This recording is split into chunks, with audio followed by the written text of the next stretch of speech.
اعوذ باللہ من الشیطان الرجیم بسم اللہ الرحمن الرحیم۔ حدیث نبوی صلی اللہ علیہ وآلہ وسلم ہے کہ انسان پر مصیبت اور بیماریاں کیوں آتی ہیں؟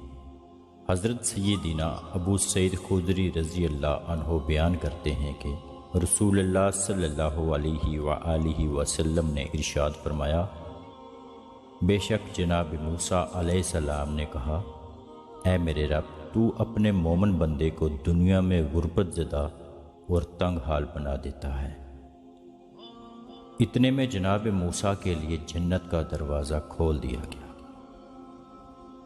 اور وہ اس کی طرف دیکھنے لگے۔ پھر اللہ تعالیٰ نے کہا، اے موسیٰ، یہ جنت میں نے اس مومن کے لیے تیار کی ہے۔ پھر جناب موسیٰ علیہ السلام نے کہا، اے میرے رب، تیری عزت کی قسم، تیرے جلال کی قسم، اگر اس مومن کے دونوں ہاتھ اور پاؤں کٹے ہوئے ہوں اور پھر اس کو اس کے یوم ولادت سے لے کر روز قیامت تک چہرے کے بل گھسیٹے جاتا رہے اور لیکن اس کا انجام جنت ہوا تو وہ تو یوں سمجھے گا کہ اس نے کبھی کوئی تنگی نہیں دیکھی۔ پھر موسیٰ علیہ السلام نے کہا، اے میرے رب، تو نے اپنے کافر بندے کے لیے دنیا میں بڑی وسعت پیدا کی ہے۔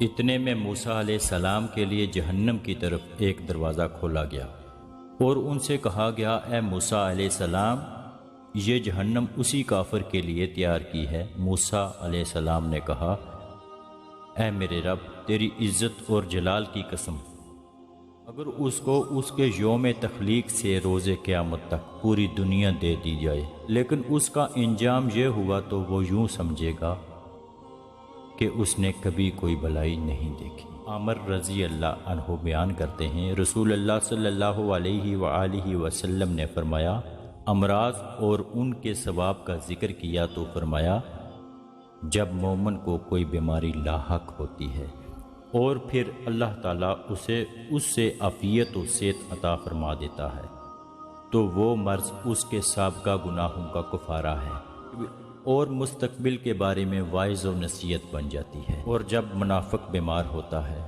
پھر اسے عافیت عطا کر دی جاتی ہے تو وہ اس اونٹ کی طرح ہوتا ہے جسے اس کے گھر والوں نے باندھ رکھا ہو اور پھر انہوں نے اسے چھوڑ دیا ہو۔ اسے پتہ نہیں ہوتا کہ انہوں نے اسے کیوں باندھا تھا اور کیوں چھوڑا ہے۔ کسی شخص نے عرض کیا، اللہ کے رسول صلی اللہ علیہ وآلہ وسلم، بیماریاں کیا ہوتی ہیں؟ اللہ کی قسم، میں تو کبھی بیمار نہیں ہوا۔ آپ صلی اللہ علیہ وآلہ وسلم نے فرمایا، ہمارے پاس سے چلے جاؤ، تم ہم میں سے نہیں۔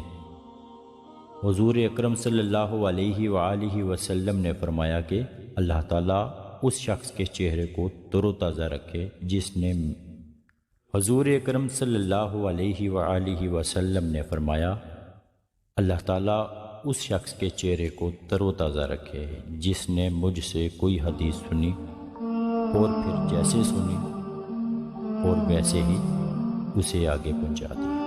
اللہ تعالیٰ سے دعا ہے کہ اللہ تعالیٰ ہمیں صراط مستقیم پہ چلنے کی توفیق عطا فرمائے۔ آمین ثم آمین۔